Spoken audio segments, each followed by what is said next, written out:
Right, come on then. Let's get it out of the way. What did we learn against Brentford? I gave it a while before I've done this video, and it may not do that well, to be honest, because I don't think anyone really wants to talk about it. But for me, we get these games every season. You get 2, 3, 4 games like this a season where everything's not working for us. And there are individual problems there are tactical problems there. And you think, right, West Ham don't necessarily have to go back to the drawing board, but definitely have to take heed of what actually happened in this game and why that it happened before we talk a little bit about the problems and why West Ham couldn't get it together, really.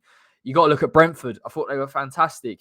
Take the time wasting aside, take the refereeing aside, take time wasting from the 35th minute aside, just in terms of the way that they played. I thought they were absolutely spot on. They pressed us high. They knew that we would struggle to play out from the back. I spoke about a compact midfield three that caused us problems. West Ham couldn't progress the ball. Again, we lost in turnovers to them consistently. It gave them Buemo and Tony the opportunity. And then with the back five that they had, they got compact. They got deep very quickly. West Ham weren't good enough in transitions, but you have to give them credit for getting back into shape. So from that point of view, they definitely, particularly out of possession, caused us nightmares. Now, let's talk about the first thing that we learned, and that is we are struggling a little bit in terms of playing out from high press teams. And I don't think this is just a Brentford thing.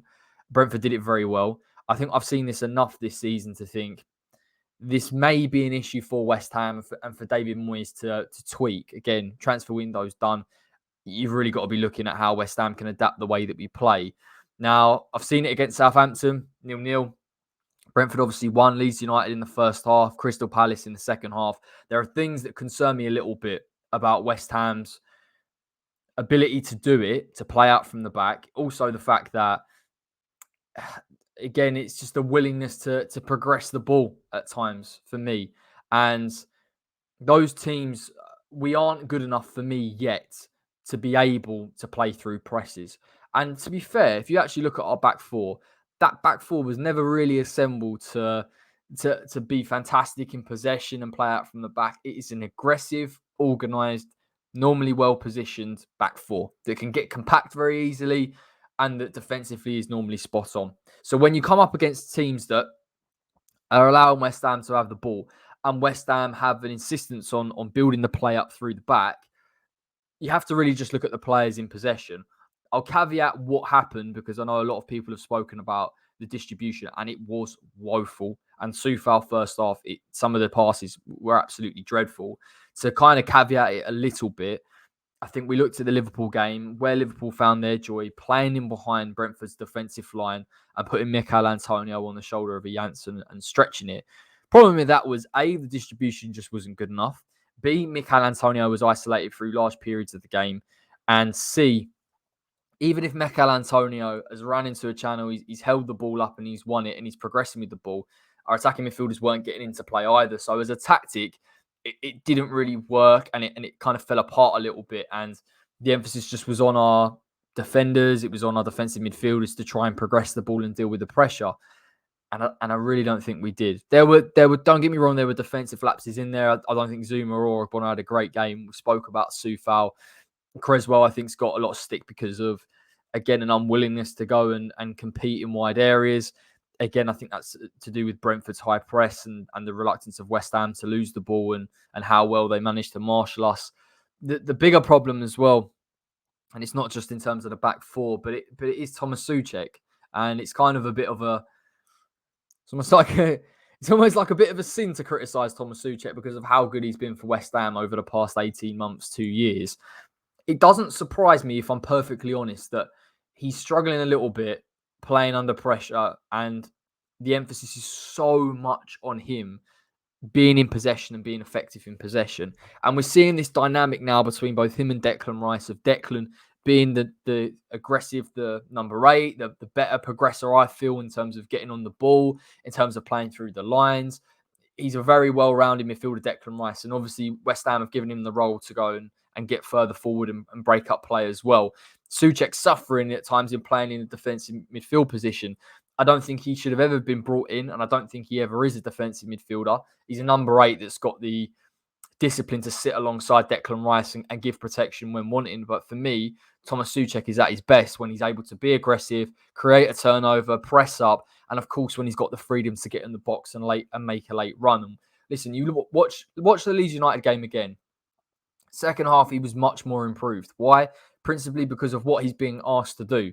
And so, again, goes back to our defence and ability to play out from the press. And Soucek's part of that a little bit in terms of the build-up play. Are our players good enough yet in personnel to play out from that? Particularly when Declan, who for me is the better progressive passer, a player that picks the right passes, that's comfortable under pressure, it very much can either progress the ball from a press or play the correct pass. Are we good enough to do it overall? And so that's where I feel that, yes, Tomas Soucek's form is a concern. His role is changing. I think that dynamic has to switch again. I think for a few games, Declan has to be the number 6. And you allow Tomas Soucek to play his natural game. I've seen conversations regarding fatigue. The one thing I'll say, and the one thing I felt, was this wasn't a game where West Ham ran out of energy. I think we ran out of ideas. I think tactically we definitely needed to change it. I'll talk a bit about build-up play in a minute. But I don't think it was a game necessarily when you look at Soucek. Again, only played 30 minutes on Thursday. Soufal didn't play at all. Injury may have played a part. Zuma or Bonner were completely rested. Cress is the only one that you could look at and say, well, actually, you know what, he has played a full game. So maybe he should be the problem. So that's where I don't feel that it's fatigue. It's more in terms of playing styles and dealing with what Brentford offered us. Now, let's talk about Lukasz Fabianski. This is an interest. I mean, this is a real, again, very similar to Soucek, a player that no one really wants to criticise, albeit he's been criticised a fair bit. It has to be looked at in balance and perspective. And I appreciate that it's quite difficult when he's making errors that are deciding games. But let's try and break it up a little bit, this conversation. The first 3 games, he was poor. Absolutely. There's no doubt about it in terms of collecting the ball, in terms of shot stopping, reactions. And I still think in terms of reactions, there is still a bit of a decline there. Thereafter, I didn't feel that he put a foot wrong against Southampton. I thought against Leeds, he made some important saves. Against Manchester United, he effectively kept us in the game at points. So it's been a mixed bag from that point. The one thing I'll say about the conversation and why I think Areola should come in sooner rather than later for me is the margins at which these games are being decided are so small. And even in games like Manchester United, where West Ham performed well with the false 9, you look at the Lingard goal. Is Areola pulling a top save out the bag on that? Again, that's kind of in a bit of a grey area. But then I look at games like against Brentford, the decision that he's made to punch the ball into the box, I just don't feel Areola's doing that for me. I think he's more decisive. He's either punching it so far it's out of the area, it's out of danger, or he's tipping it around the side. And that's where I think people need to make their judgment on both goalkeepers. It's hard. There's a lot of sentimentality involved with Lukasz Fabianski. I'm one of his biggest fans. Absolutely. I've defended him to the hilt. I've got done over on a stream backing him, and then he's gone and dropped a bit of a clanger in the following week against Newcastle. So I know what it's like, but Areola is a player that will keep West Ham in games and decide games in favour of us when we're not playing well, when we can't deal with high presses, when creatively we're not offering enough. That's where you bank on him. That's where you need a player like that. And a player like that, statistically, that's overperformed consistently in dealing with shots faced on goal and showcasing more than his ability may dictate, that's why he plays. That's why he has to come in sooner rather than later. Fabianski's more than good enough to play in Europe, in my opinion. I think the scapegoating I don't like. I think you have to look at it in perspective. But if we just reduce the argument in terms of form and, allowing a player to continue to play, because of this, that, or the other, look at both of the players individually. Areola's a better goalkeeper. And that's where I side with that. And in games like that, that's someone that will dig you out. Now, I will mention it, build-up play.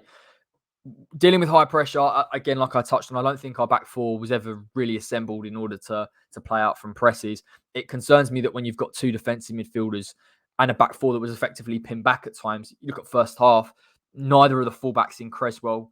Maybe Cresswell on the odd occasion overlapping over Pablo Fornals, but Soufal never really getting too high.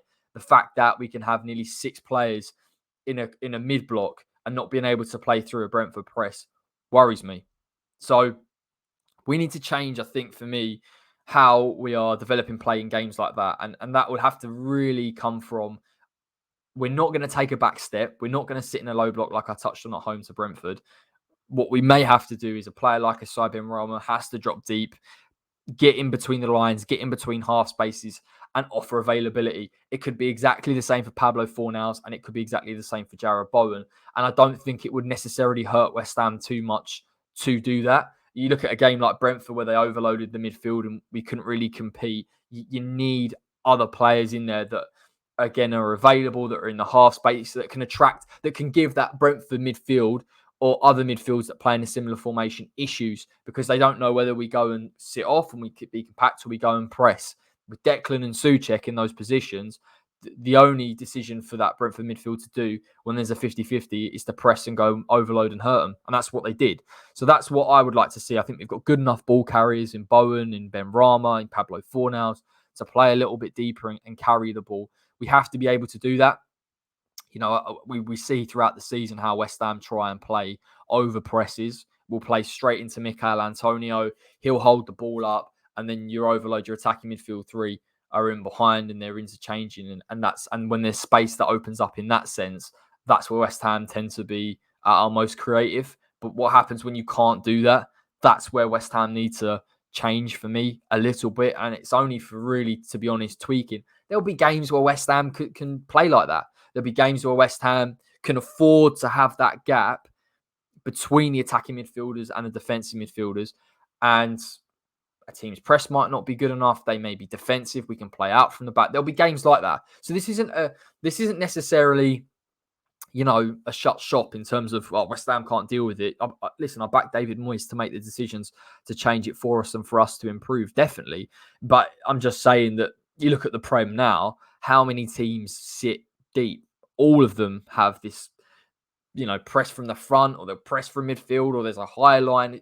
There are so many things. So West Ham have to be able to be adaptive in that sense. And I think we will. Having calmed down, having that horrible feeling of losing that we're not really used to anymore, that's what I took from the game. But let me know in the comments anyway. This is more of a bit of a therapy session. I appreciate it's not live. It may have been better to have done this live and get your comments, but put them in the comment section anyway. Let me know your thoughts on that game. I'll be doing a all things West Ham. It'll be kind of an initial season review. Appreciate it's only been a couple of games, but a lot's gone on, really. We've had some good form. We've had some dips, albeit only a few. We played in Europe. We've had some good performances there. So we'll go through each of the games and each of the individuals and who's been doing the best and who's been performing badly. And then we'll just chew the fat on that, really, because that's what we do. So take care, everybody. Drop a like on the video if you do enjoy this content. And until next time, until Thursday.